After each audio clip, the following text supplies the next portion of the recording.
Oiê, seja bem-vindo ao podcast Bora pra História, onde a verdade é mais intrigante que a ficção. Eu sou a Gabi e hoje eu vou te contar mais uma história que mistura crime, psicologia, manipulação e carisma. Uma história tão surreal que entrou para a ciência e para a cultura popular. Esse é o caso de Clark Olofsson, esses nomes. O criminoso sueco, cujo envolvimento em um sequestro em 1973 inspirou a criação do termo Síndrome de Estocolmo, aquele fenômeno psicológico onde a vítima acaba se afeiçoando com o agressor. Tá, mas calma. Isso aqui não é só sobre a síndrome. É sobre como a linha entre vilão e herói pode ser perigosamente fina quando quem conta a história é bom de lábia, de pau. Clark nasceu em 1º de fevereiro de 1947, em Trollhättan, na Suécia. Desde pequeno, a vida já mostrava que não seria muito gentil com ele. O pai, alcoólatra, batia na sua mãe. Depois que ela sofreu um colapso emocional e foi internada, Clark e os irmãos foram enviados a um orfanato. Ele tinha apenas 11 anos. Num ambiente rígido e frio, sem afeto ou segurança, o menino aprendeu a confiar apenas em si e logo a manipular para sobreviver. Aos 14 anos, entrou para o mundo do crime. Aos 18, foi preso pela primeira vez. Mas havia algo diferente nele. Clark era bonito, eloquente, engraçado. Um verdadeiro camaleão social. Eles geralmente são, já repararam? Nos anos 60, Clark se tornou um nome conhecido em toda a Suécia. E não pelos motivos certos. Ele participou de assaltos a bancos cinematográficos. Se envolveu com tráfico de drogas e protagonizou fugas espetaculares de presídios de segurança máxima. E mesmo quando estava preso, a imprensa queria falar com ele, gente.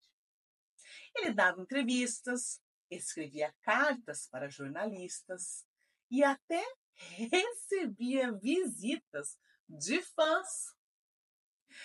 Ele virou um anti-herói nacional, odiado por uns e idolatrado por outros. A Suécia via nele um paradoxo. Um criminoso que, mesmo assim, parecia mais sofisticado e carismático que muitos políticos da época. Em 23 de agosto de 1973, um ex-presidiário chamado Henrik Olsson entrou na Selfridges Credit Bank, no centro de Estocolmo, armado com uma submetralhadora. E ao entrar ele gritou. O show começou. Ele rendeu 4 funcionários, 3 mulheres e um homem. Fez exigências nada comuns. Além de dinheiro e um carro para a fuga, ele queria a libertação imediata de Clark Olofsson, que cumpria a pena na prisão lá em Norrköping. E a polícia, gente, concordou. Clark foi transportado de helicóptero com todo o país assistindo pela TV. Era como se o assalto tivesse se transformado numa peça de teatro nacional. A tensão tomava conta de Estocolmo. O cofre do banco, onde os reféns e sequestradores ficaram trancados, era frio, abafado e escuro. Havia um banheiro improvisado com lençóis. A comida era racionada. As luzes eram mantidas acesas o tempo todo. E dentro desse ambiente claustrofóbico, Clark Olofsson mostrou seu talento de manipulação emocional. Ajudava os reféns a se sentirem seguros, acolhidos. Conversava com eles, fazia piadas, contava histórias. Em um momento, amparou emocionalmente uma das mulheres em crise. Em outro, fez uma barricada com móveis para proteger os reféns caso a polícia invadisse. Aos poucos, a dinâmica mudou. Os reféns passaram a ver a polícia como uma ameaça e os sequestradores como seus aliados. Kirsten e Mark, uma das reféns, chegou a ligar para o primeiro-ministro sueco, Olof Palme, e na ligação ela disse: se a polícia invadir, nós vamos morrer. Eu não confio neles. Eu confio no Clark. Essa ligação, gente, causou um terremoto político. O governo sueco passou a ser pressionado pela opinião política. As negociações travaram. E o comportamento dos reféns desconcertava a polícia. Alguns cogitavam o uso de gás lacrimogêneo. Outros temiam uma tragédia. Clark, por sua vez, agia como líder emocional do grupo.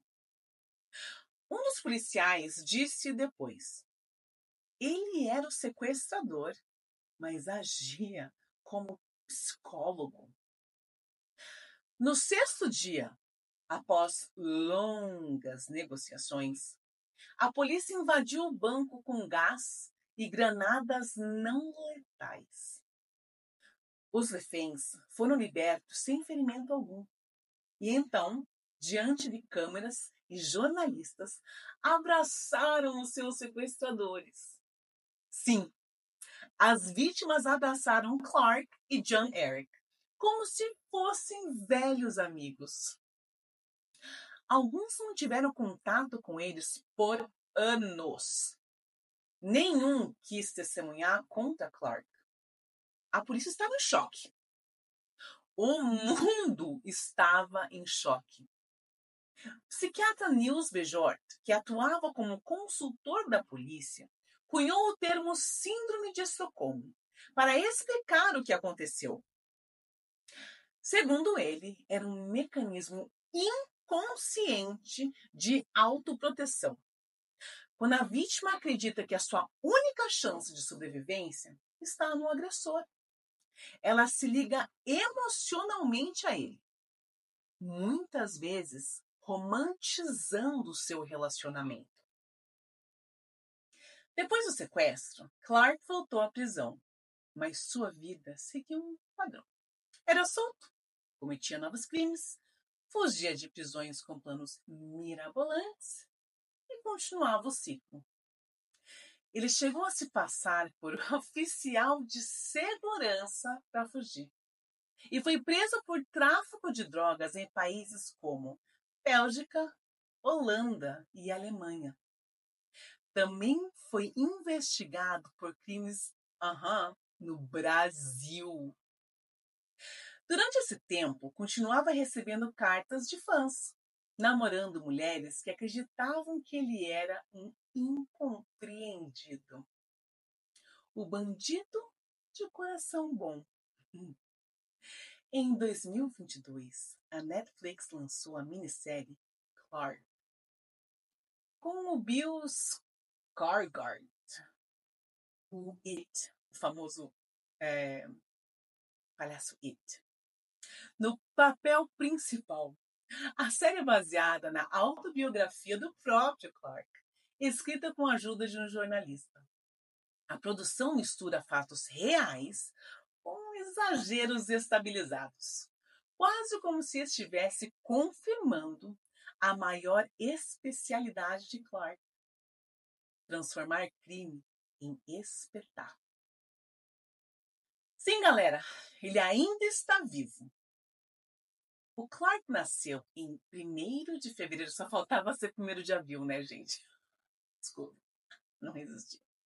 Mas ele nasceu em 1º de fevereiro de 1947 e hoje, com 78 anos, vive fora da Suécia, em liberdade condicional. Depois de mais de 30 anos preso ao longo da vida, ele passou os últimos anos tentando manter uma certa discrição. Embora a fama nunca o tenha abandonado completamente. Com o sucesso da série na Netflix, sua história voltou aos holofotes, mas Clark optou por não dar entrevistas. Em uma rara aparição, ele disse: As pessoas me transformaram em lenda. Eu só vivi minha vida da única forma que eu sabia. Hoje, vive uma vida discreta, mas com um nome que a história jamais esqueceu. E aí, o que você achou dessa história? Já tinha ouvido falar do Clark Olofsson? Ou então da Síndrome de Estocolmo? Confesso que eu já tinha ouvido falar da síndrome, mas não fazia ideia de como é que ela tinha surgido. Se você curtiu o episódio, me ajuda compartilhando com alguém que adora mergulhar em casos reais que parecem ficção.